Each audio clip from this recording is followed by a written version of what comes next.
आप लोगों को दिख रही है ना? दिख रही है जी। ठीक है। तो देखो, अ, अब इसमें जो मेरा बच रहा है, मेरा डेटा वैलिडेशन में देखो, एक बार मैं कंफर्म कर दूं। डेटा वैलिडेशन में जो एरर मैसेज आता है वो वाला हमने कर चुके थे। मॉड्यूल 2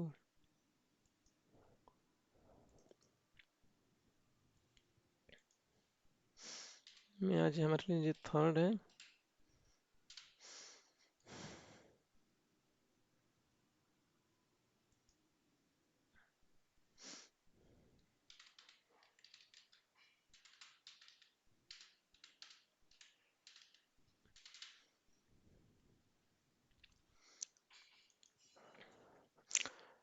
आई होप मुझे याद है, जहाँ तक डेटा वैलिडेशन में ये वाला पार्ट मैंने एक्सप्लेन कर चुका हूँ आप लोगों को ना, कि जिसमें स्टॉप देते हैं, वार्निंग देते हैं, इंफॉर्मेशन देते हैं।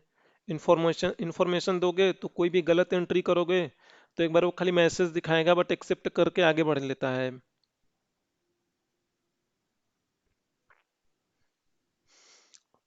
और सेम ऐसे ही वार्निंग में वो आपसे पूछता है एक्सेप्ट करूं या ना करूं।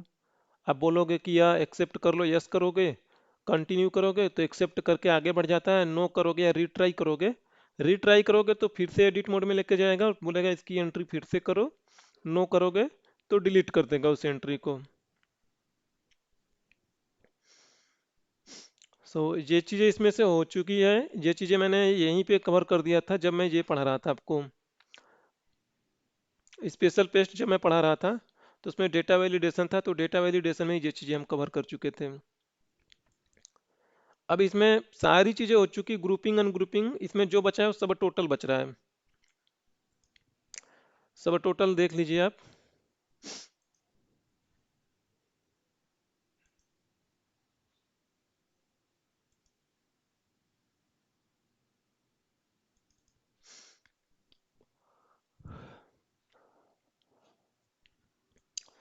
देखो फॉर एग्जांपल मान लो हमारा इतना सारा डेटा है।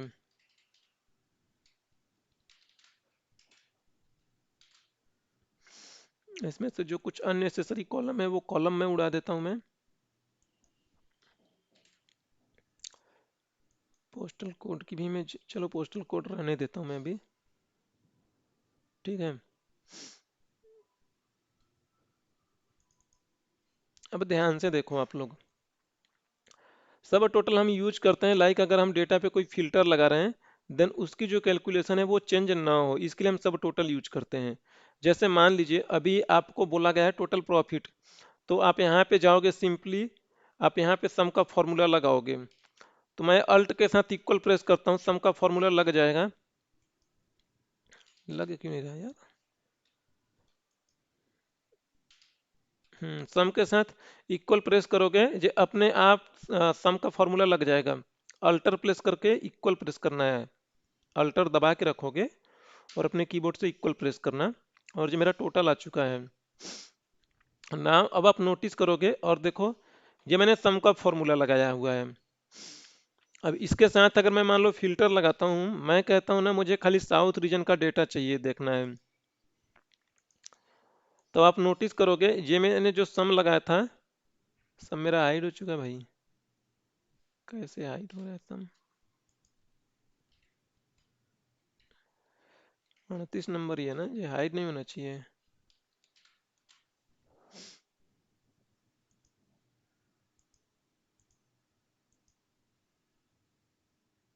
अच्छा, अच्छा सॉरी, वो भी इसी में है ना। ये देखो, इसलिए हाइड हो जा रहा है, ये भी समझ रहा है कि ये इसी रेंज का है, तो 38 नंबर को भी रेंज समझ के वो हाइड कर रहा है। तो ये फॉर्मूला में यहाँ ना लगा के हम फॉर्मूला यहाँ लगा लेंगे भाई। आप चाहे सम लगाओ चाहे काउंट लगाओ, कोई भी फॉर्मूला लगाओगे, आप नोटिस करोगे कि ये जो हमारा फॉर्मूला चलता है ना, ये फार्मूला मेरा चलता है रेंज के बेसिस पे, या जो विजिबल है उनके बेसिस पे चलता है। जब तक आपको चीजें वो विजिबल है, देखो अब इसमें अगर मैंने बोला कि मुझे साउथ का सम बता दो प्रॉफिट का, एंड यहाँ पे नोटिस करोगे आप, एक बार मैं ये चीजें हटा दूं। देखो जी अब बता, अभी भी बता रहा मेरा -916। अब -916 गलत बता रहा ना। एक्चुअल में वो तो हिडन है, मैंने बोला है कि जो मेरा फिल्टर्ड है खाली उतने का ही मुझे समेशन करो। अब यहाँ नीचे नोटिस करोगे, ये देखो बता रहा है -202, काउंट बता रहा है 5, और ये एवरेज बता रहा है -40.5422। अगर यहाँ पे भी अभी भी सम लगाओगे तो आप देखोगे ये गड़बड़ ही बताएगा, ये इतना ही बताएगा। क्यों? क्योंकि भाई चीजें हिडन है। अब ये -750 बता रहा है, -750 जो आपके लिए बता रहा है, ऐसा नहीं कि ये सबके लिए, इन्हीं के लिए बता रहा है। ये इसमें जो वैल्यू फिल्टर होके जो हिडन है, ये उनकी भी कैलकुलेशन कर रहा है यहाँ पे। जैसे मैं खाली रोल नंबर 19 21 को लूंगा मैं, तो रोल नंबर 19 और 21 को लोगे तो आप नोटिस करोगे फिर भी वैल्यू कुछ डिफर है।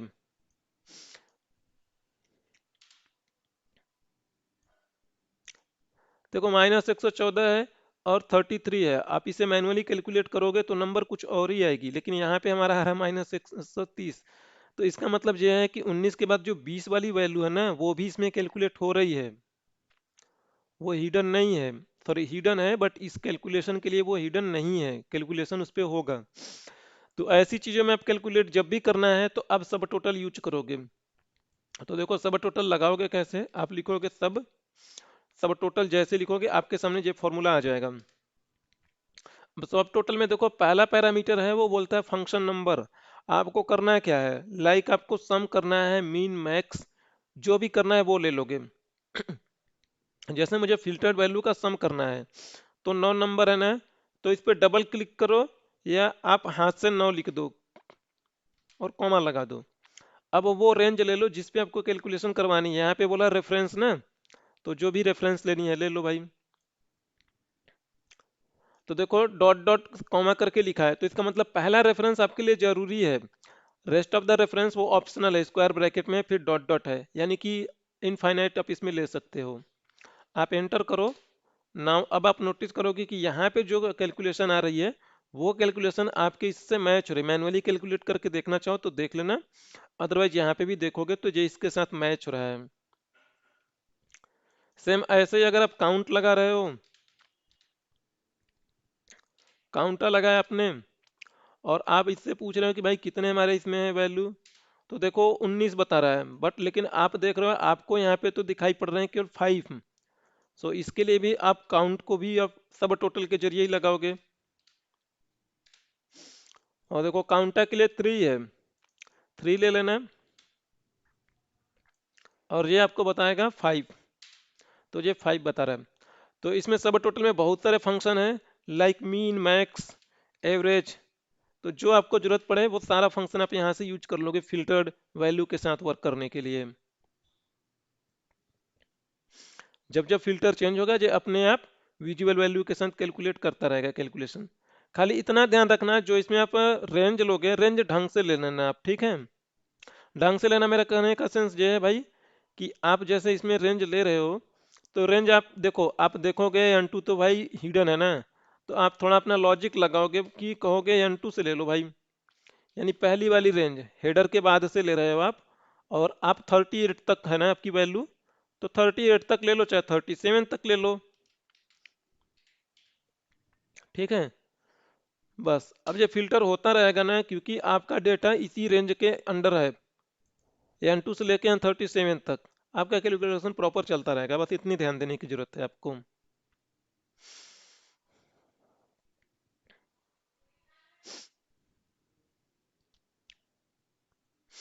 ये मेरा मॉड्यूल 2 खत्म हो चुका है।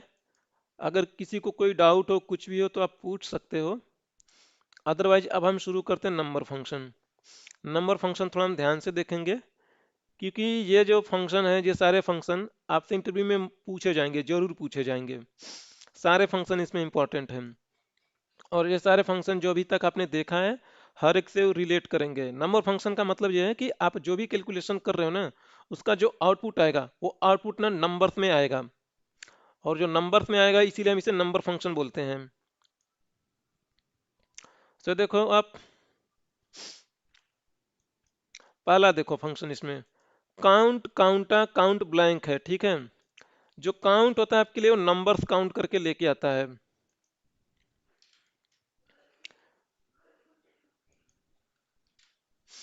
तो देखो जो काउंट है जो ना नंबर्स काउंट करेगा। नंबर्स काउंट करने का सेंस ये है कि जैसे कोई एक रेंज है, इस रेंज में आपने कुछ भी वैल्यू लिखा है, तो इसमें जो भी ना न्यूमेरिकल वैल्यू उनका कैलकुलेट काउंटिंग लेके आएगा।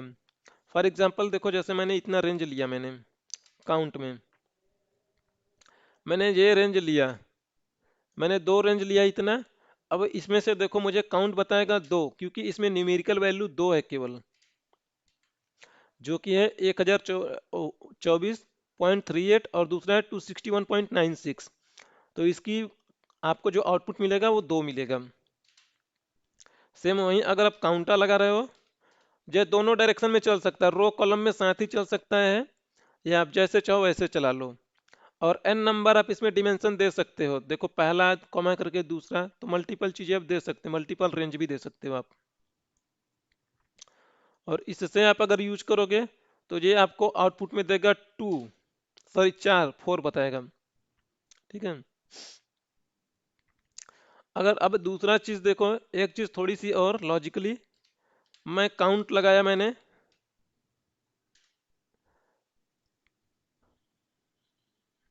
यहाँ पे कुछ वैल्यू लिखता हूँ मैं।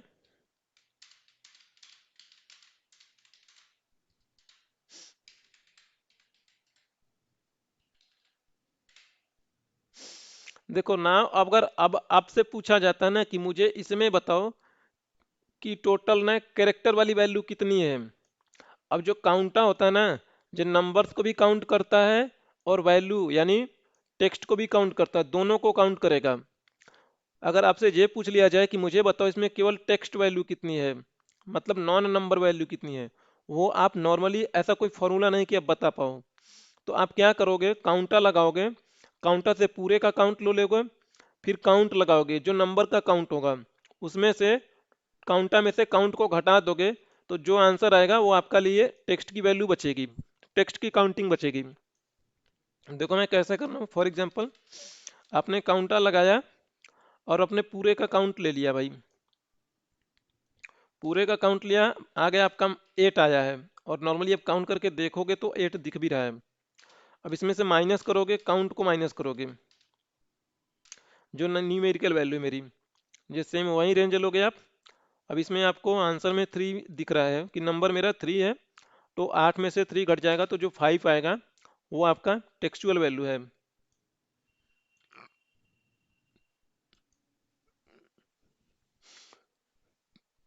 और ये लास्ट वाला जो है काउंट ब्लैंक है,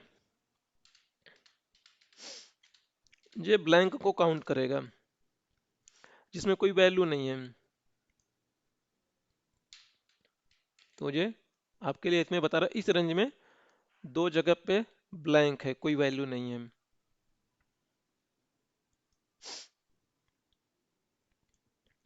अब देखो काउंटिफायर है,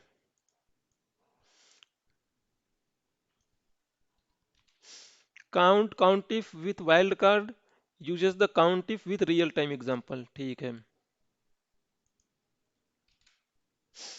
अब देखो काउंट जैसे आपने किया है एग्जैक्टली वैसे हमारा काउंट इफ भी है, इसमें इफ लगा है तो इसका मतलब ना कि जो भी काउंटिंग करवाओगे आप इससे, इसमें एक लॉजिकल बेस पे आप काउंट करवाओगे। अब देखो ध्यान से देखना, जब भी आप फॉर्मूला लिखोगे ना, तो जब भी आप फॉर्मूला लिखोगे ध्यान दोगे, यहाँ पे आपके सामने पैरामीटर आता है, देखो ये चीजें लिखता है, count the number of cells within a range that met the given condition. तो ये कंडीशन के बेस पे काउंटिंग करेगा। दो चीजें होती है आपके पास, से काउंट इफ होता है और दूसरा वाला होता है काउंट इफ्स होता है। दोनों में माइनर सा फर्क है, जैसा नाम है वैसा ही फर्क है, आगे एक्सप्लेन कर दूंगा मैं। तो काउंट इफ में पहले जो बोला जाता है ना रेंज दे दो, तो देखो फिर उसके बाद क्राइटेरिया दोगे। लाइक आपको ये जानना है कि मुझे ना जो मेरे डेटा है उस डेटा में टोटल जो प्रॉफिट है ना, वो 100 से एबव वाली कितनी बार प्रॉफिट है वो, तो आप उस रेंज को सेलेक्ट करो। अब हमने रेंज दे दिया है, कॉमा लगाओ और अब क्राइटेरिया दे दो। अब क्राइटेरिया में आपको बोल रहे हो कि 100 से एबव वाली जो है वो मुझे बताओ। तो देखो ये वाला सिंबल लगाओगे, ये वाला सिंबल ना टेक्स्ट सिंबल है, तो भाई इसे भी ना आप डबल कोट के अंदर रखना है आपको। अब ये 100 चाहो तो इसी के अंदर रख दो, चाहो तो दूसरे तरीके से भी बता दूंगा मैं। अब इसे एंटर मारो। नाउ अब ये बता रहा है कि 12 ऐसी है जो मेरी 100 से अबव है। तो काउंट करोगे तो ये 12 जगह पे आपको मिलेगा कि जो 100 से एबव वाली प्रॉफिट है। 1 2 3 4 5 6 7 8 9 10, छूटा होगा कोई, बट 12 होंगी मेरे से, में भी हो सकता है मैंने कुछ गलती किया होगा। ये 12 जरूर है, ठीक है। इसी फॉर्मूला को जो मैं बोल रहा हूँ, इसको आप इस तरीके से भी लिख सकते हो। आपको लगता है कि मेरा जो 100 है तो मैं इसे अलग ही लिखूंगा, तो आप ऐसे लिखोगे और फिर इसे ना कॉन्किटिनेट कर दोगे। कॉन्किटिनेट मैंने बताया हुआ था या नहीं बताया तो आपको फिर से बता दूंगा, अगर किसी को डाउट है तो पूछ लो। तो अब इसका मतलब यह है कि जो ग्रेटर देन वाला सिंबल है वो टेक्स्ट है और मैं उसे कंबाइन कर रहा हूँ 100 के साथ, तो एम्परसेंड लगाया जाता है कॉन्किटिनेट करने के लिए, ठीक है। कौन कोऑर्डिनेट बता देना एक बार। अच्छा ठीक है, तो आप एंटर मारो और अभी भी देखो आपकी वैल्यू सेम आ गई। देखो कॉन्केटिनेट में क्या है, ये आपका नाम मान लो भाई, एक नाम है राम और एक नाम है कुमार, और ऐसे मान लो 115 है समथिंग है। अब इसको कॉन्केटिनेट करना है तो आपके पास एक फंक्शन होता है कॉनकैट करके होता है। कॉनकैट का मतलब होता है एक ही में जोड़ना। तो इसका पूरा नाम है कॉन्केटिनेट। शायद 265 है, सॉरी 365 में इसका नाम सॉरी कॉनकैट है, खाली शॉर्ट नेम। तो आप समझ जाओगे, पूरा नाम हो चाहे छोटा नाम। तो जिन जिन को ऐड करना है वो इसमें लिखोगे। ये वाला ऐड करना है भाई, ये लिखो, फिर कॉमा लगाओ, देखो इसमें कॉमा लगाया है ना। फिर ये करो, जिन जिन को ऐड करना है उनको ऐड कर लो, फिर ये लगाओ आप। अब देखो ये कॉन्केटनेट होके एक ही में आ गई। ना अगर आप चाहते थे कि राम के बाद एक स्पेस हो या हाइफन हो, हर एक के बाद हो, तो जब आप कॉन्केटनेट कर रहे थे तो इसी में खुद से भी लिख दो।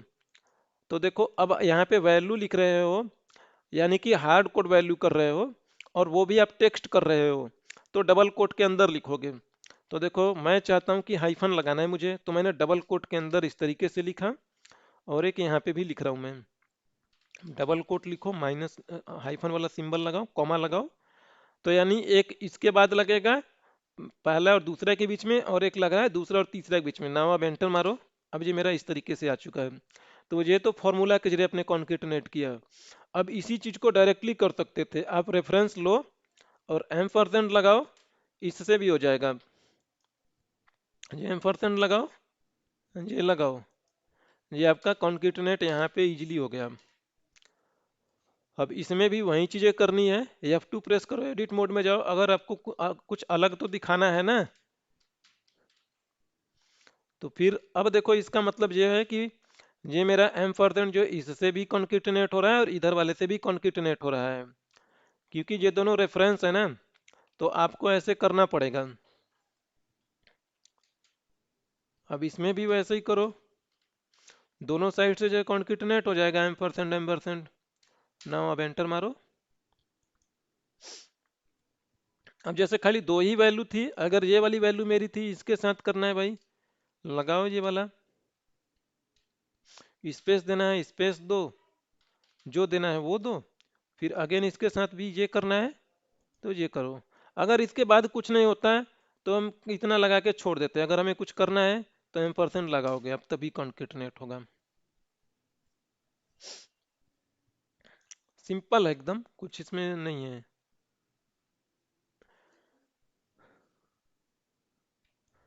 तो मेरा ये बताने का सेंस ये था आपको, कहीं पे जैसे आप मान लो गूगल कर रहे, कोई बुक रेफर कर रहे हो आप, तो वहाँ पे अगर ऐसा है किया है फॉर्मूला, तो भी आपको वो कंफ्यूजन नहीं होनी चाहिए, या तो आप डायरेक्ट इसके अंदर लिखो। मैं कहता हूँ ना, देखो एक्सेल इतना स्मार्ट होता है वो, कि वो टेक्स्ट और नंबर्स को खुद ही पहचान लेता है जहाँ पे उसे जैसा परफॉर्मेंस करना होता है। अगर कभी नहीं समझ पाता है तो आप फिर उसे इम्प्लिसिटली फॉर्मूला ढंग से लिखोगे भाई कि समझ जाए वो, ठीक है। इसमें कोई डाउट?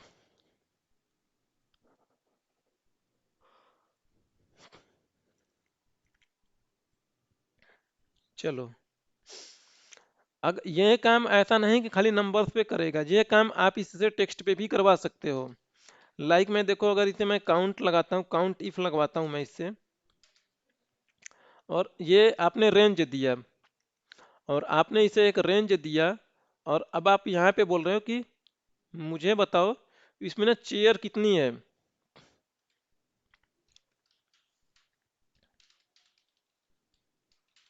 चेयर्स कितनी है। तो देखो ये मेरा क्राइटेरिया था, अब मैंने एंटर मारा तो ये बता रहा 8। अब देखो 8 चेयर्स होंगी, फिल्टर लगा के हमेशा चेक किया करो।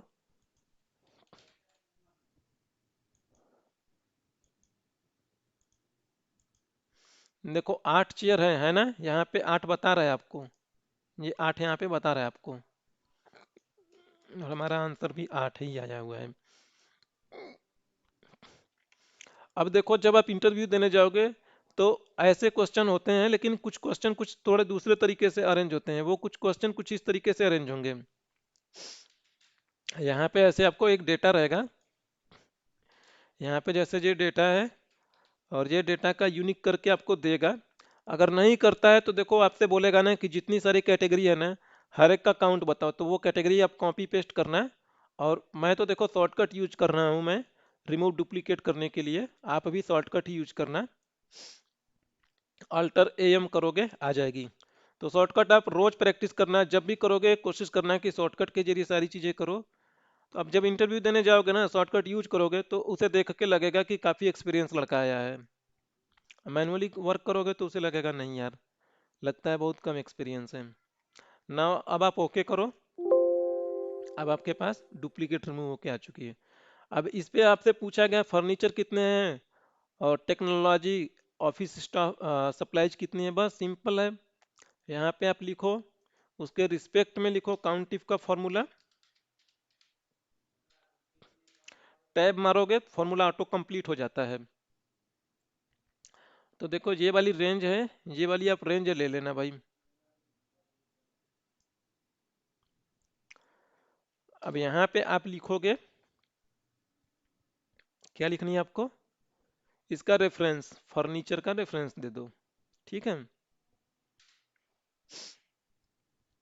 अब इसका आपने रेफरेंस दिया है, एंड सपोज मान लो यहाँ पे कुछ वैसी चीजें लाइक अगर यहाँ पे टेक्नोलॉजी लिखी है जो हमारे डेटा का नहीं है, हमें इतना ही रेंज तक करना था। तो देखो ये वाला अगर फॉर्मूला आपने लिखा है, ड्रैग कर दो सब जगह तक, तो आप नोटिस करोगे टेक्नोलॉजी के साथ एक गड़बड़ी हो रही है, ये इसे भी काउंट कर लेगा। देखो कंट्रोल जेड कर रहा हूँ मैं। तो इसलिए जब मैं बता रहा था कि आपको फॉर्मूला ना लॉक करना पड़ेगा, इसका रेंज देखो H2 से लेके H37 है ना। लेकिन अगर ये लॉक नहीं रहेगा ना, तो जब ये फॉर्मूला नीचे आएगा, जहां पे आप नीचे ड्रैग करके लेके आ रहे हो, तो ये भी ना रेंज में एक रेफरेंस नीचे खिसक के आ जाएगा। देखो H2 से लेके H37 था, लेकिन अब हमारा फॉर्मूला H3 से लेके H38 तक है, यानी एक खिसक के जो यहाँ पे नीचे आया है, ऊपर से भी एक खिसका होगा देखो। तो हमें इसे ना लॉक करनी पड़ेगी। तो ये वाला जो है इसे आप लॉक रखोगे और F4 प्रेस करोगे अपने कीबोर्ड से, फंक्शन की जो होता है ये लॉक कर देगा। अदरवाइज आप चाहो तो हाथ से भी डॉलर लगा सकते हो, वो भी ऐसे ही वर्क करेगा, इन दोनों में कोई फर्क नहीं है। अब इससे क्या होगा, आपका जो रेफरेंस वाला जो रेंज है वो रेंज लॉक रहेगा, और इसे हमने लॉक नहीं किया है। अब चाहो तो इसे कॉलम को लॉक कर सकते हो, खाली कॉलम को, या 4 प्रेस करो, एक बार और करो, अभी एक बार और करो, हो गया आपका। तो क्योंकि देखो ये रो को हमने फ्री रखा है 41, तभी तो ये टेक्नोलॉजी पे आएगा, नीचे जाएगा 42 बनेगा ना। कॉलम तो हमारा ई ही रहेगा, इसमें कोई इशू नहीं है मैम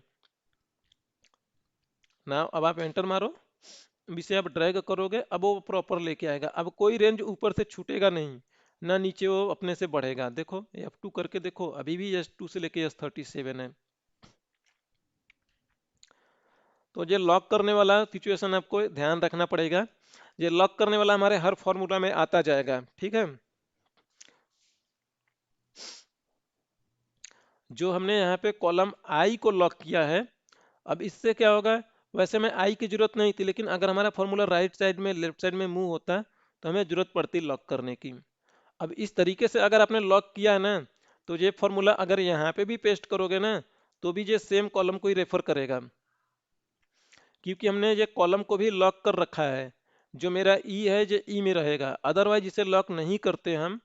ध्यान से देखिए, अगर हम इसे लॉक नहीं करते तो जब हम राइट साइड में जाते ना, तो ये फॉर्मूला मेरा राइट साइड में खिसक के जाता। देखो मैं यहाँ से फिर से कॉपी कर रहा हूँ, अब मैंने जो कॉलम ई है उसका लॉक हटा दिया है, तो आप नोटिस करोगे ये मेरा खिसकेगा। अब देखो यहाँ पे 0 0 आ गया ना, क्योंकि हमने यहाँ से कितना हमने खिसक के गए, यहाँ से हमने जितना खिसक के हम जा रहे हैं, 1 2 3 3 कॉलम हम यहाँ से खिसक के जा रहे हैं, तो ये भी रेफरेंस इसका चेंज हो जाएगा जो फर्नीचर को पॉइंट कर रहा है अभी।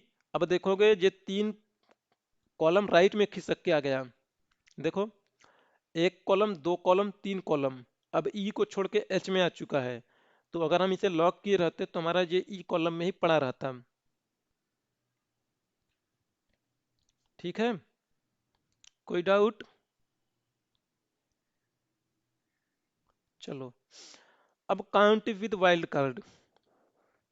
देखो वाइल्ड कार्ड आपने पढ़ा हुआ है, तो अब वाइल्ड कार्ड में क्या होता है कि हमें जैसे कोई भी वैल्यू है कुछ भी, हमें उसका ना नाम के बेस पे लेके आना है। फॉर एग्जांपल देखो, अगर यहाँ पे मान लो चेयर लिखा हुआ है, चेयर्स भी है चेयर भी है। अब टेक्निकली अगर आपसे ऐसी बातें बोली गई है ना कि देखो चेयर अलग है और चेयर्स आपके लिए अलग है, ठीक है, और मान लो ऐसा भी है कि चेयर्स में लास्ट में ना डबल एस भी हो सकता है, कुछ भी हो सकता है, और आपसे ऐसा कुछ बोला गया सिचुएशन कि आप ना जो भी चेयर लास्ट में यस होना ही चाहिए, चेयर को नहीं काउंट करना है, चेयर्स हो या चेयर सेज है, कुछ इस तरीके से है, आपको वो करना है काउंट। तो देखो अब यहाँ पे आप काउंट इफ कर रहे हो, ठीक है, आप वाइल्ड कार्ड यूज करना है।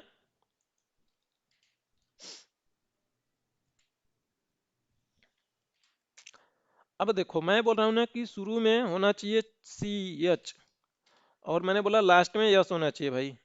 वाइल्ड कार्ड आप लोगों को बहुत अच्छे से क्लियर होगा, है ना?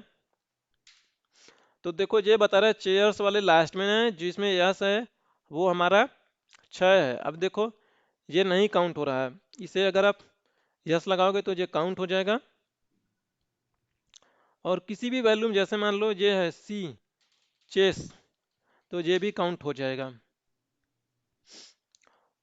तो अगर आपको चेयर्स ही करना था तो इसमें आप अलग से CHAI और भर दो, बस हो जाएगा चेंज।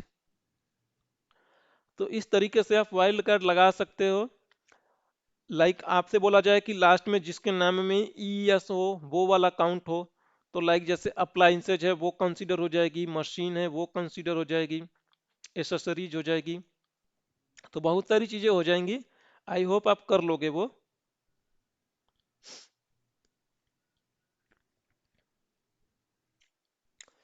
इसमें किसी को कोई डाउट?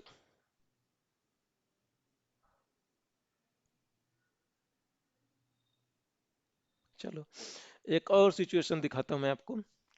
कई बार होता है ऐसा कि आपको बोला गया है कि आप कुछ वैल्यू लिख रहे हो और उन वैल्यू का ना सीक्वेंस आना चाहिए, लाइक यहाँ पे 1 आए, यहाँ पे 2 आए, यहाँ पे 3 आए, और यहाँ पे अगर आपने कुछ एंट्री किया है, लाइक आपने यहाँ पे कुछ भी एंट्री कर रहे हो,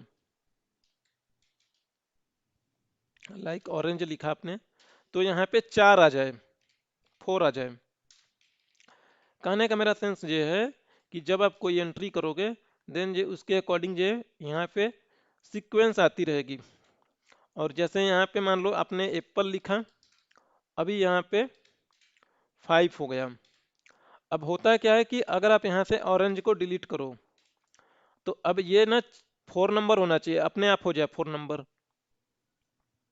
तो आपके पास ऐसा कुछ मैकेनिज्म होना चाहिए, तो ये दो तरीके से अचीव की जा सकती है। एक तो देखो भाई काउंट इफ के जरिए बहुत आसानी से कर लोगे आप। ओ सॉरी,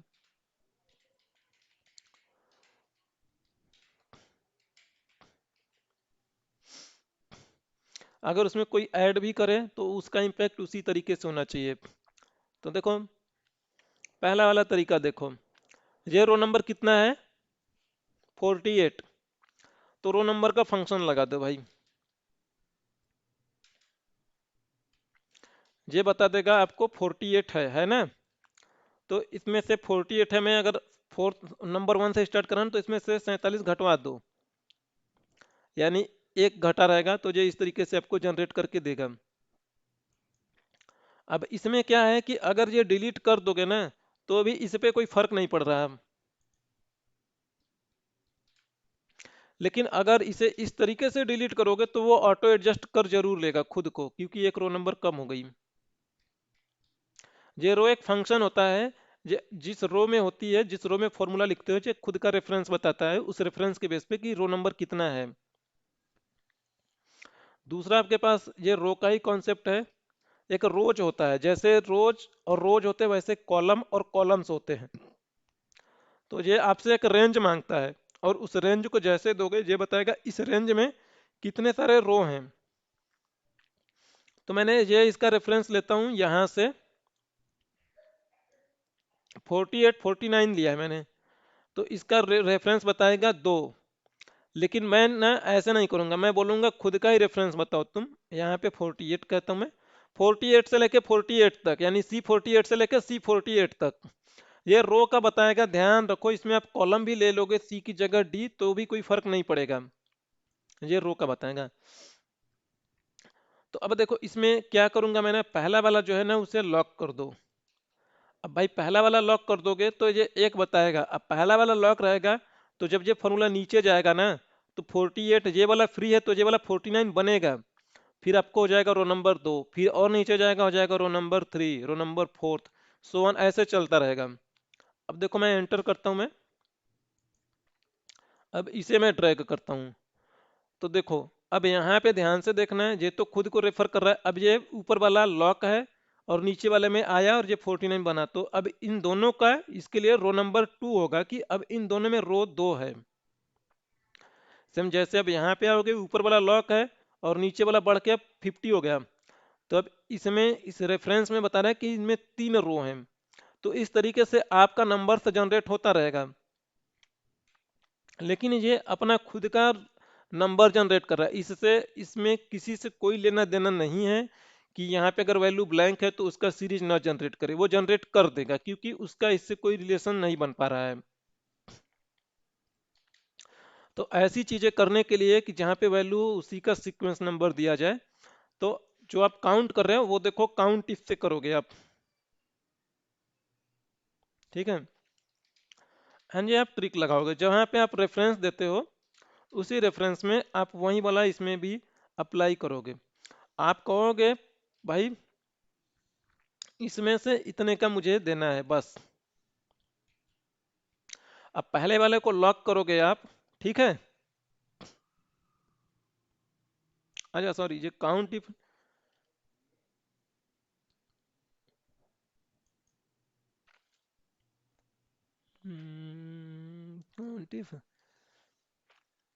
काउंट इफ से ये चीजें अचीव।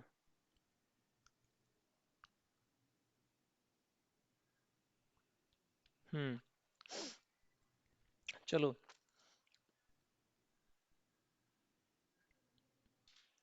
अब ये चीजें, अब देखो इसमें अब आपको जो वैल्यू देनी है, तो इसमें देखो एक ही लॉजिक लगा सकते हैं। इस लॉजिक के जरिए थोड़ा इम्पॉसिबल है, काउंट इफ्स के जरिए मैं कर लूंगा मैं। इसमें मुझे एक चीज और बतानी थी, काउंट, हाँ सॉरी, ये काउंटा के जरिए कर होगी यार, सॉरी। काउंट इफ के जरिए नहीं, काउंट इफ से दूसरा होगा, काउंटा से होगा। काउंटा लगाओ और इसी में इसका खुद का रेफरेंस दे दो आप, इसे लॉक कर दो। अब देखो जहां जहां पीछे वैल्यू मिलेगी उसके हिसाब से जो है आपके लिए रेफरेंस जनरेट करता चलेगा। सेम वही रो वाला फंक्शन है भाई। पहला वाला लॉक है और नेक्स्ट जो दूसरा वाला रेंज है ये एक ही रेंज है, यानी पहला एलिमेंट स्टार्टिंग पॉइंट रेंज का लॉक है और जो दूसरा वाला पॉइंट है उसे मैंने मूविंग पॉइंट बना के रखा है। तो ये जैसे जैसे मेरा आगे बढ़ेगा फॉर्मूला वैसे वैसे ये अपना रेफरेंस बढ़ाता रहेगा। अब इसमें से अगर मैं डिलीट करूंगा तो देखोगे ये काउंट में इसके 2 ही दिखाई देंगे और ये आपका नंबर कम कर देगा। तो यहाँ पे भी उसके लिए 2 ही दिखाई पड़ रहे हैं, तो यहाँ पे भी वो 2 ही बोलेगा आपको कि यहाँ तक भी 2 ही है सीरियल नंबर। बाकी काउंट इफ के बाद एक काउंट इफ्स है जिसमें मल्टीपल कंडीशंस देखेंगे, उसके जरिए हम करवा सकेंगे बहुत आसानी से। ये देखो काउंट इफ है। अब देखो काउंट इफ्स देखो एक बार। अभी तक जो काउंट इफ देखा था आपने, काउंट इफ में आप एक ही कंडीशन देख पा रहे थे। अब काउंट इफ्स में ना मल्टीपल कंडीशंस होंगी। सेम काउंट इफ के ही जैसा होगा, फर्क इसमें खाली इतना होगा कि आप इसमें मल्टीपल कंडीशंस दे सकते हो। देखो मल्टीपल कंडीशंस जब मैं बोल रहा हूं,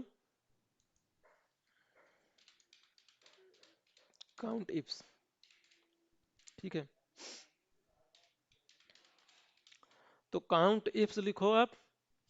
अब देखो ये बोला ना criteria range one, criteria range ऐसे करके लिखा है, तो आपको ना जो भी क्राइटेरिया रेंज में जो चीजें आपको फॉलो करवानी है इससे, आप वो चीजें लिखोगे। देखो एक चीज आपको क्लियर कर दूं, काउंट इफ और काउंट इफ्स में बस इतना फर्क है कि काउंट इफ आपका सिंगल कंडीशन लेगा, काउंट इफ्स जो है वो मल्टीपल कंडीशंस ले सकता है, बस इतना इसमें फर्क है।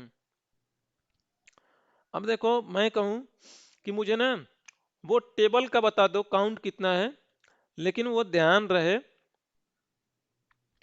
तो देखो टेबल का मैंने पूछा है, तो अब ये मेरा क्राइटेरिया है, फिर रेंज दे दोगे तो क्राइटेरिया रेंज हो जाएगा, है ना। तो इसमें मैं पूछ रहा हूँ टेबल्स कितनी है, तो ये बता रहा है 6 टेबल है, ठीक है। आप 6 टेबल होंगी, फिल्टर लगा के चेक करना चाहो तो चेक कर लो, 1 2 3 4 5 6, ठीक है 6 टेबल सही बता रहा है जी। अब अगर मैं इससे कहता है कि मुझे ना बताओ टेबल कितनी है, और वो भी, अब देखो दूसरा एक और कंडीशन मैं बोल रहा हूँ कि जिनका रीजन, तो देखो क्राइटेरिया रेंज 2 आ गया, जैसे जैसे फॉर्मूला लिखते चलोगे आता चला जाएगा, तो भाई इसका भी रेंज ले लो, और देन इसी के जस्ट सामने जैसे पहले में लिखा था आपने, और इससे कह दोगे कि मुझे इसमें बताओ जो कि मेरा ना ईस्ट वाले रीजन में हो या साउथ वाले रीजन में हो, तो जो आपको रीजन्स के अकॉर्डिंग चाहिए वो रीजन्स के अकॉर्डिंग आप यहाँ पे ले लोगे। लाइक मैं वेस्ट का चाहता हूँ मैं, तो अब देखो ये बोल रहा है वेस्ट में 3 ही हैं जो टेबल्स हैं। अब इसे जब आपको चेक करना होगा तो आप इसे फिल्टर लगा के चेक कर लोगे। हमने वेस्ट लिया था तो वेस्ट पे लगा देंगे, और हमने टेबल्स पे लिया था तो टेबल्स पे लगा दो। नाउ देखो 3 आ रहा है आपका, तो ये आपके 3 आया। आप नंबर्स के साथ भी ग्रेटर देन स्मॉलर देन लगवा सकते हो। अब देखो ये टेक्स्ट है तो यहाँ पे आपको एम्परसेंड की जरूरत नहीं पड़ेगी। फॉर एग्जांपल जैसे मैं कहूँ कि मुझे वो टेबल्स बताओ ना जिनकी प्रॉफिट ना 100 से एबव है,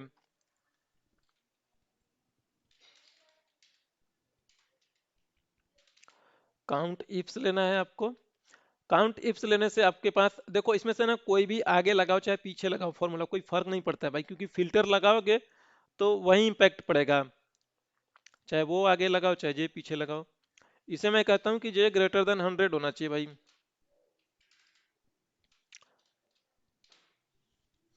और ये इसमें मैं बोल रहा हूँ कि मुझे टेबल बताओ। अब ध्यान देना दोनों देखना ना, दोनों का रेंज सेम ही होना चाहिए, ये रेंज ऊपर नीचे ना हो। अगर आपने हेडर छोड़ के लिया है तो इसे भी हेडर छोड़ के लोगे आप, रेंज छोटा बड़ा लोगे तो आपका आंसर गड़बड़ आएगा, आएगा नहीं एरर थ्रो कर देगा वो। तो टेबल्स लिख दो भाई। तो यहाँ पे 3 टेबल्स हैं जो कि प्रॉफिट 100 से अबव वाली है। इसमें किसी को कोई डाउट?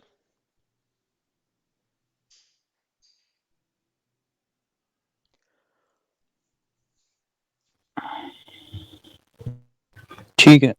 ठीक है, चलो आगे बढ़ते हैं हम।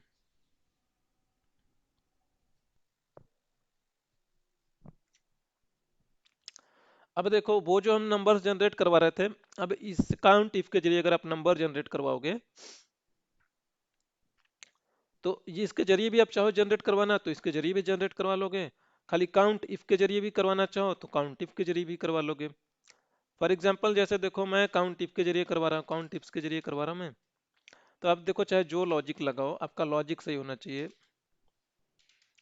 अब जैसे मान लो इसमें आपने बोला कि ये वाला मेरा जो है ये रेंज है इसे लॉक कर दो, और अगला आप बोल रहे हो कुछ भी जैसे आपका सेंस या जो, तो मैं कहता हूँ कि ये मेरा जो सिंबल है ना ये होना चाहिए ग्रेटर देन। अब देखो मैं ना हर एक का लेंथ ले लेता हूँ भाई मैं, आप चाहो तो यहीं पे उसे कर लो, नहीं तो लेन ले लो।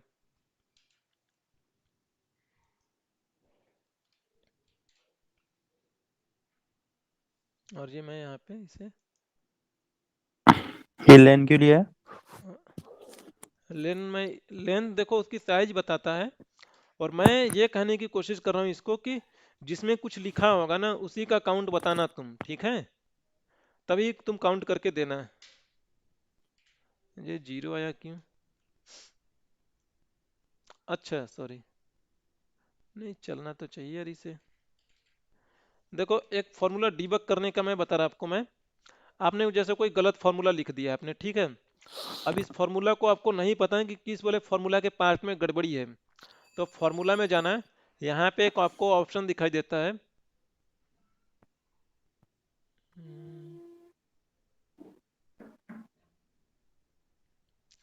अल्टर दबाना। अब देखो हम दबाते हैं अल्टर, ये वाला यूज कम करते हैं। अल्टर दबाओ, टी दबाओ, यू दबाओ और एफ दबाओ, तो इवेल्युएट फार्मूला करके आता है इसमें। इवेल्युएट, अच्छा ये है इवेल्युएट फार्मूला, ये है भाई।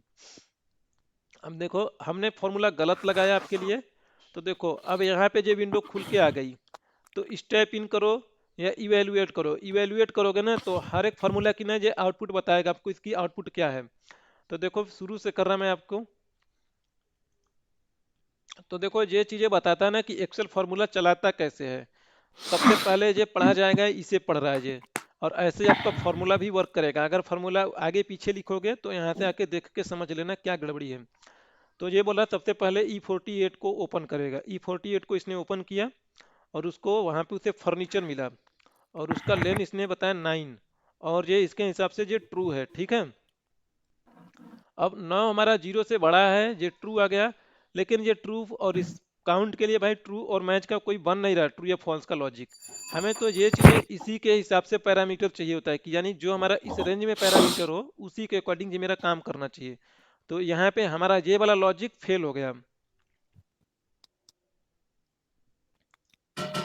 तो हम ये वाला लॉजिक यहाँ पे नहीं अप्लाई करवा पा रहे हैं, क्योंकि हम यहाँ पे कह रहे हैं कि मेरी यहाँ पे जो है 9 अगर जीरो से बड़ी है तो ये ट्रू आ जा रहा है। लेकिन हमें करना क्या है कि हमें करना है ना कि वो जो हमने रेफरेंस लिया है ना उसी रेफरेंस से रिलेटेड लॉजिक होना चाहिए। तो हमारा उससे रिलेटेड लॉजिक नहीं है, तो ये लॉजिक हमारा यहाँ पे वर्क नहीं कर पा रहा है।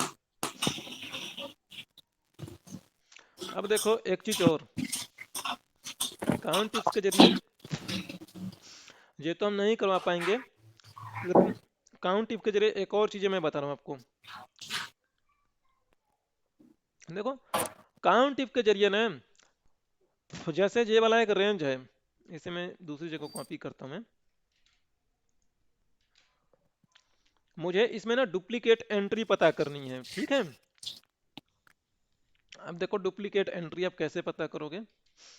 आपने काउंट इफ लिखो चाहे काउंट इफ लिखो, कुछ भी लिख लो कोई फर्क नहीं पड़ता, ठीक है? तो देखो अब डुप्लीकेट एंट्री तो देखो वैसे ही आप पता कर लोगे, लेकिन अब जो ये वाला डुप्लीकेट एंट्री है, अब इसे ध्यान से देखना है।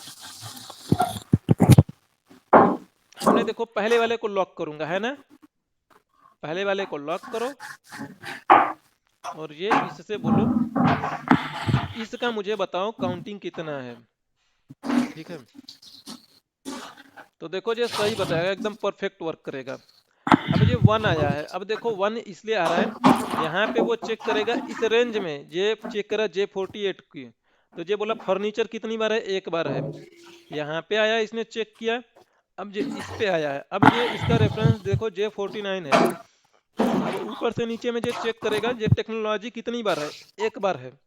अगर देखो यहाँ पे मैं फर्नीचर कहीं पे दोबारा लिख दूं, अब इसे चेक करेगा सेम ऑफिस सप्लाईज। अब J48 से J50 इन तीनों में एक ही बार है तो ये 1 बताएगा। लेकिन अब जैसे मान लो यहाँ पे मैं फर्नीचर में लिख देता हूँ अगेन, तो अब देखो ये काउंट बता रहा है फर्नीचर की 2।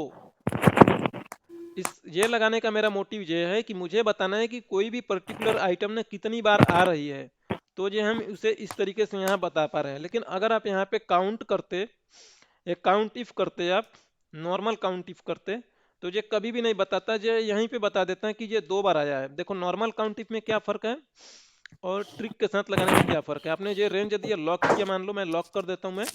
लॉक करने का कंपल्सन कंपल्जन है क्या? हाँ लॉक करना है। देखो लॉक नहीं करोगे तो जब ये फॉर्मूला नीचे जाएगा तो ये रेंज खिसक के नीचे चला जाएगा ना। हाँ, तो हमारी वैल्यूज थोड़ी चेंज होंगी फिर, क्योंकि कॉलम तो सेम है हमारा। रो तो चेंज होगा ना, रो नीचे जाएगा ना। चलो बिना लॉक के मैं दिखा रहा मैं क्या किया। हम्म।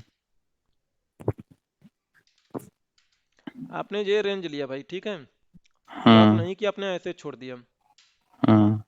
अब अगर मैं ये वाला फॉर्मूला, ऊपर वाला फॉर्मूला कंट्रोल डी करता हूँ, एक रो नीचे आया तो ये रो भी तो देखो रेंज की नीचे आ गई ना खिसक के। अच्छा, आप इसके लिए कह रहे हो, ठीक। हाँ हाँ, वहां तक लेकिन वैल्यूज तो सही देगा अगर उसके नीचे है ना। हाँ बस ये है, वो रेंज नीचे चली जाएगी इसके लिए ना। हाँ परफेक्ट एकदम। ठीक। अब देखो जब नॉर्मली लगाया आपने तो ये यहीं पे काउंट कर बैठा है, क्योंकि ये पूरे रेंज पे काउंट कर रहा है। फर्नीचर दो बार आया तो ये यहीं पे दो बता दे रहा है। लेकिन मैं चाहता हूं ना कि पहला इंस्टेंस जब मिले तो मुझे वो वन बताए, दूसरा इंस्टेंस जब वो डुप्लीकेट होगा तो दो, फिर वो नेक्स्ट टाइम अगर वो ट्रिपल टाइम्स अगर मिल रहा है तो वहां पे वो थ्री बताए। मैं ऐसा चाहता था मैं। हम्म। तो अब देखो इस वाले में जो ट्रिक के साथ है और ऊपर वाला जो है बिना ट्रिक है, मतलब नॉर्मल है, ट्रिक नहीं है। वैसे जो एक रेंज को ही हमने एडजस्ट किया है लॉजिकली। दोनों में कोई किसी को कंफ्यूजन? प्रैक्टिस करनी पड़ेगी थोड़ी सी है।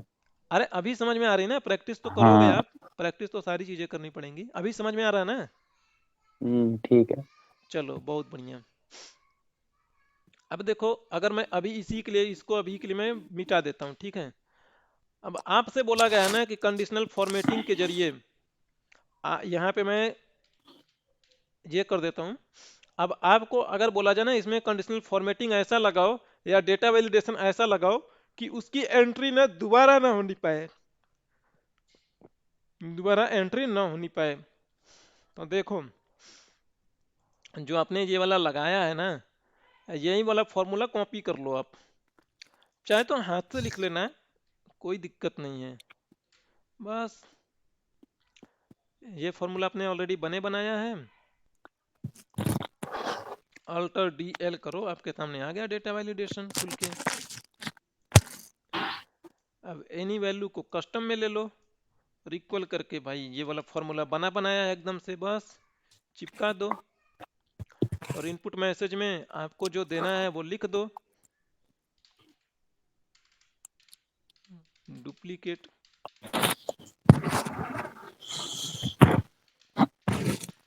सेम वैल्यू रिपीटिंग करके लिख दो मैसेज अच्छा सा। यहाँ पे देना है अलर्ट में दे दो, वार्निंग में देना है वार्निंग में दे दो। डुप्लीकेट वैल्यू आपको जो सही लगे अपने हिसाब से लिख देना है।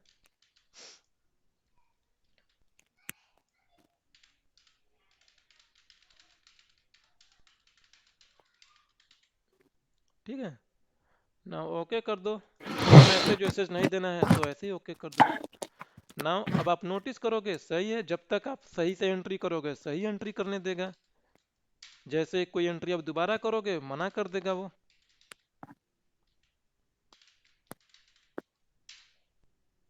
वर्क नहीं किया इसने। ऑरेंज ये वाला फॉर्मूला था ना, ये वर्क क्यों नहीं कर रहा? अच्छा सॉरी, हमने जो डेटा वैलिडेशन लगाया हुआ है वहां पे हमने कुछ ना कुछ गड़बड़ की।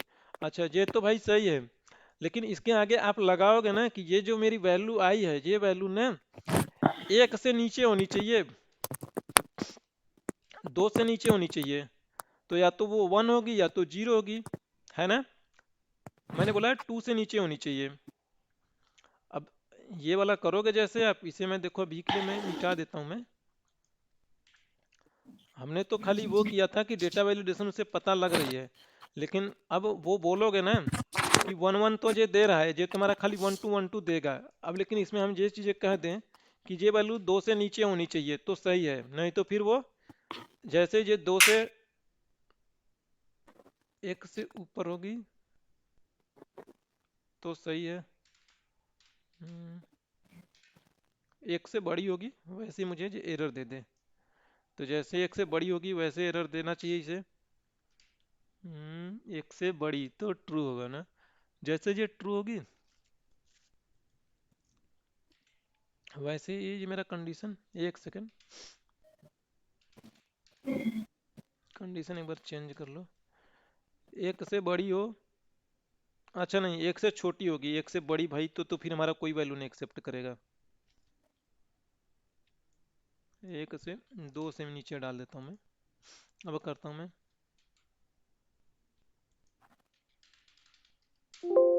हाँ, तो देखो हमने डाला हुआ है कि दो से छोटी होनी चाहिए भाई। जब ये दो से छोटी रहेगी तब तक तो ये एक्सेप्ट करेगा, जैसे ही दो से बड़ी होगी वैसे ये एरर थ्रू कर देगा और ये आपका डेटा वैलिडेशन एक्टिव हो जाएगा। तो हमने दूसरा वाला जो सेवेरिटी है, स्टॉप, और एक और होता है ना वार्निंग, तो वार्निंग वाला लगाया तो वार्निंग में हमें ये एंट्री करने देगा। अगर हम स्टॉप वाला लगाते तो ये नहीं करने देता।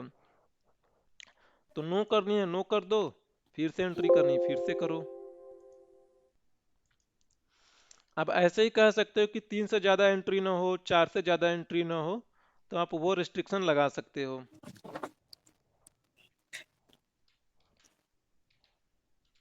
कोई डाउट है इसमें, किसी को कुछ पूछना है?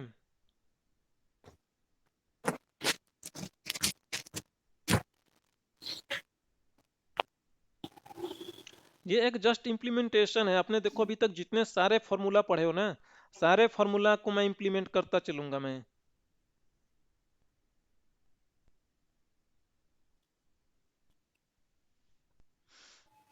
देखो पहली बार में हमने फार्मूला लगाया था तो हमने पहली बार हमने खाली फार्मूला लगा के छोड़ दिया था, लेकिन उसे बताओगे ना इतने से ज्यादा होगा तब एरर थ्रो करे। खाली अपने फॉर्मूला लिखा है तो वो तो वन टू तो दे रहा है, लेकिन उसमें वो क्या करेगा वन टू का। तो आप उसे फिर दोबारा से एक्सप्लेन किया मैंने उसे कि यहाँ पे जो है इसकी जो डुप्लीकेट एंट्री है, एक एक ही बार आए या दो बार आए तीन बार आए तो फिर जो एक्टिव हो, तो जैसे ये वाला कंडीशन उसे मेट होगा वो एरर थ्रो कर देगा। यहाँ पे आपने जो वार्निंग वाला एरर लिया था, स्टॉप वाला लो ले लोगे तो आगे नहीं जाने देगा ये।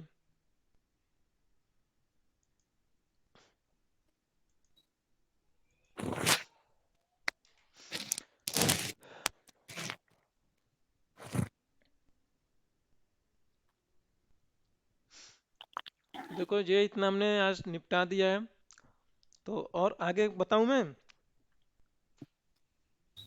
आगे देखो शाम रनिंग को या काउंट कल भी कर हो लेंगे। चुका है, हाँ। रनिंग काउंट ही ये मेरा यही था, रनिंग काउंट भाई यही वाला रनिंग काउंट था कि आपने रेंज लिया है और उसी के साथ में आप जैसे जैसे रेंज बढ़ रहा है तो हर एक का खुद का जो काउंट कर रहा है, मतलब पूरे इकट्ठा सबका काउंट नहीं कर दे रहा वो, जितना आप चल रहे हो उतना ये भी चल रहा है रनिंग काउंट में। इसे रनिंग काउंट बोलते हो। सेम लाइक अगर जैसे देखो ये कुछ वैल्यू लिखी है, अगर इनका आपको रनिंग सम चाहिए, अगर आपको इनका रनिंग सम चाहिए होता तो आप ऐसे ही करते हो ना। आपसे बोला जाए कि ना मुझे सम बताओ रनिंग वैल्यू का, यानी यहाँ से लेके यहाँ तक का, तो आप पहले वाले को लॉक रखोगे। अब यहाँ पे मेरा कहने मतलब तीन होना चाहिए और यहाँ पे आए तो सिक्स होना चाहिए, तीन तीन छः। अब यहाँ पे सिक्स हो गया तो सिक्स में फोर ऐड होने पे यहाँ पे टेन हो जाए, फिर टेन में फाइव ऐड हो तो फिफ्टीन हो जाए, फिर फिफ्टीन में सिक्स ऐड हो तो इक्कीस हो जाए, सो ऑन। तो ये इस तरीके से करोगे, जो रनिंग सम आपका आ चुका है भाई। ऐसे आप रनिंग काउंट भी कर रहे हो, तो रनिंग काउंट में भी आपने सेम वही लॉजिक इंप्लीमेंट किया है। काउंटर लगाया आपने, पहले को लॉक किया और आगे वाला एक एक बढ़ता रहेगा और पीछे वाला वहीं पे अपना पकड़ के खड़ा रहेगा।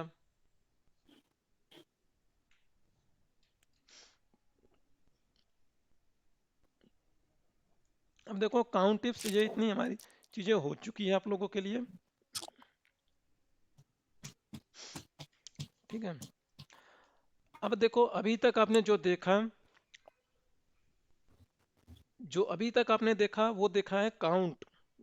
अब लेकिन अब आप सम के साथ देखोगे, काउंट में और सम में एक फर्क होता है। काउंट में आप उसकी काउंटिंग कर रहे थे, कभी कभी हो सकता है कंफ्यूजन होती है लोगों को, और लेकिन सम में क्या होता है ना, उसका समेशन होगा, एडिशन होगा। ये थोड़ा उल्टा होता है। मतलब काउंट में आपने रेंज लिया, रेंज के सामने अपने क्राइटेरिया लिखा, फिर अगला रेंज लिया, अगले रेंज के सामने अपने क्राइटेरिया लिखा। लेकिन इसका थोड़ा सा अलग है ये, अलग इन द सेंस है, देखो सम इफ और सम इफ्स दोनों भी सेम ही हैं। जैसे काउंट में था कि पहला काउंट इफ होता है सिंगल पैरामीटर लेता है, वैसे सम इफ में सिंगल पैरामीटर लेगा, सम इफ मल्टीपल पैरामीटर लेगा। तो देखो सम इफ, मैं पहला वाला बता रहा हूँ, सम इफ क्या करता है, ये बोलता है रेंज, फिर क्राइटेरिया बोल रहा है, फिर सम रेंज बोल रहा है, ठीक है। और सम रेंज को इसने स्क्वायर ब्रैकेट में लिखा है। तो देखो स्क्वायर ब्रैकेट में लिखा है तो उसका मतलब है वो जरूरी हो भी सकता है, नहीं भी जरूरी हो सकता है। अब देखो वो सिचुएशन पे डिपेंड करेगी आपके। सम इफ एक ही पैरामीटर लेगा। देखो अगर आपकी जो वैल्यू है ना वो उसी में सम होने लायक है तो फिर देने की जरूरत नहीं है अलग से। अगर अलग है तो देने की जरूरत पड़ सकती है। अब देखो जैसे मैं कहता हूँ कि ये मेरा एक रेंज है, इसका मुझे सम बताओ जिनकी वैल्यू ना 100 से एबव है। तो ये इसका सम बता दिया आपको 2650। सम इफ है ये 2650 बता दी इसने। अब देखो सम इफ आपने लिखा, आपने बोला ना कि मुझे उनका सम बताओ जिनका टेबल हो। तो भाई देखो, अब देखो ये रेंज बोल रहा है फिर क्राइटेरिया बोला है ना, इसमें क्या था, हमने इसी पे लगाया और इसी का पूछा। तो हमने इसी पे लगाया, इसी का पूछा, वो इसके लिए आसान था। देखो इसको एक तरीके से मैं अगर इस तरीके से भी लिखूं तो इसमें कोई गलती नहीं है। हमने जो रेंज लिया, इस रेंज में हम बोल रहे हैं ना कि जो ग्रेटर देन 100 है ना, उसका मुझे तुम सम बताओ। तुमने अगेन फिर से इसी को ले रहे हैं कि इसी का सम बताना है। तो भी देखो ये मेरा फॉर्मूला सही है। अब मैंने बोला लास्ट वाला जो है वो ऑप्शनल है, स्क्वायर ब्रैकेट में दिखा रहा था। देखो ध्यान से देखो, स्क्वायर ब्रैकेट में दिखा रहा है ना, ये स्क्वायर ब्रैकेट में दिखा रहा है। तो वो बोल रहा है कि अगर दूसरा वाला होगा रेंज तो देना जरूरी है, अगर सेम है तो देना जरूरी नहीं था, ऑप्शनल है, स्क्वायर ब्रैकेट में है। मैंने बहुत बार बताया है, फॉर्मूला देख के आप समझ जाओगे। लेकिन अगर मेरा सिचुएशन अलग है, जैसे मैं कहता हूं ना कि मुझे ना उनका सम बताओ प्रॉफिट का जिनमें एक सब कैटेगरी ना टेबल हो। अब देखो टेबल अलग कॉलम में है तो मैंने इसे यहाँ पे लूंगा, पहले रेंज में है ले ली मैंने, फिर बोल रहा है कि वो टेबल हो तो मैंने यहाँ पे टेबल्स कर दी। भाई टेबल्स ही है ना, टेबल्स है। ये केस इनसेंसिटिव होता है, अपर केस लोअर केस से कोई फर्क नहीं पड़ता भाई, टेबल्स लिखो। एंड नाउ अब आपको सम चाहिए, तो देखो अब सम का रेंज यहाँ पे आपको लिखना जरूरी है।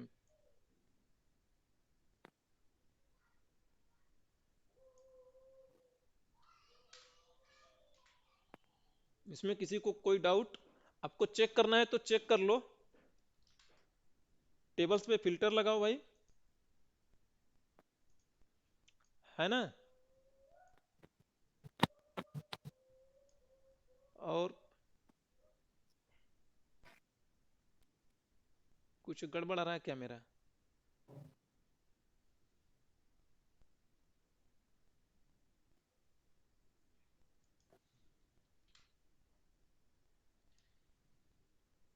ये मेरा 84 आया है यहाँ पे, हमारी क्या गड़बड़ी हो सकती है?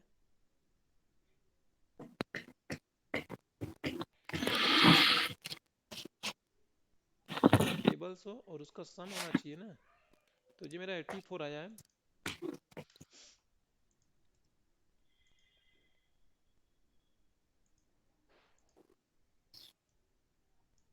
84 सही तो है, -84।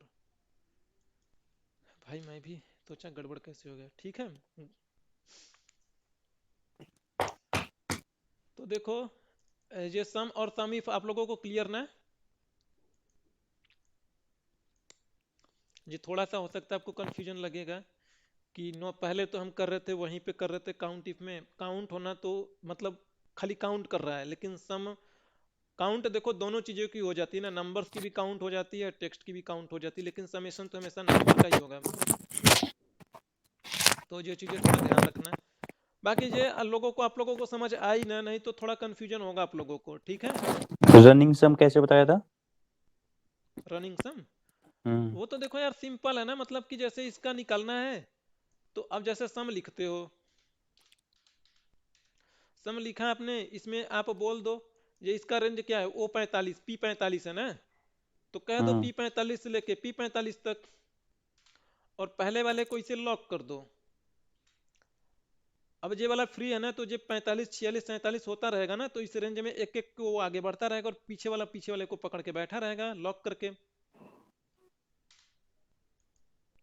ये देखो यहाँ पे अभी ये पहले को बता, लेकिन अब जब यहाँ पे थोड़ा सा इसका मैं रेंज बड़ा कर दूं, मैं आपको थोड़ा आसानी होगा समझने में, सॉरी, इसको बड़ा करने का मतलब नहीं, इसको बड़ा करो।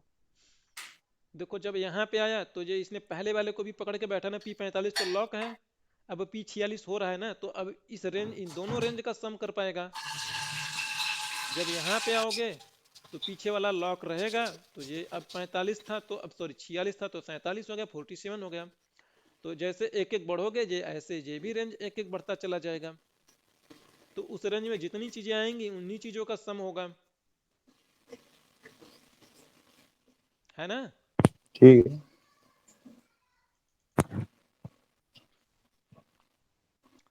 ये सम इफ आपको क्लियर ना है, सम इफ पूछा जाता है इसलिए मैं पूछ रहा हूँ आपसे। देखो नंबर्स के साथ भी कर सकते हो आप, टेक्स्ट के साथ भी कर सकते हो, किसी के साथ कर सकते हो आप।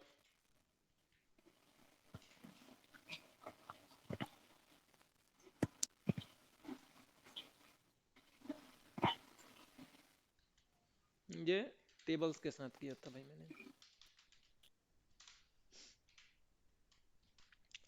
अब देखो ये सम इफ आपका हो चुका है ना, अब हम आते हैं सम। इसे भी ना देखो आप वाइल्ड कार्ड पे कर सकते हो आप, आपको वाइल्ड कार्ड लगाना होगा तो यहीं पे आप वाइल्ड कार्ड लगा सकते हो कहीं पे भी। अब मैं आता हूँ सम इफ्स पे। कल करेंगे क्या बाकी, या शाम को अगर पॉसिबल हो तो? ठीक है कल कर लेंगे या शाम को कर लेंगे, आप एक बार पंकज कुछ कोऑर्डिनेट कह कर रहा है लेते क्या? हैं, ठीक है। सर कल ही ठीक कर है। लेंगे, इतना ये थोड़ा है, हाँ। मतलब ट्रिकी है, इसकी प्रैक्टिस कर लेंगे वरना कुछ फायदा नहीं होगा सर। चलो ठीक है फिर कल ही कर लेंगे। Rocket November